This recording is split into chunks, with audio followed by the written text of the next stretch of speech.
साथीहरू त्यो घरमा सिसा हालिराख्नु भएको छ त्यो घरको सिसा त नहालिदिनु साथीहरू अनि यतापट्टि गराउनु भएको साथीहरू रोन निस्किने होला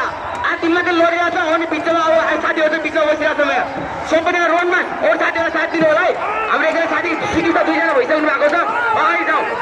जानु भएको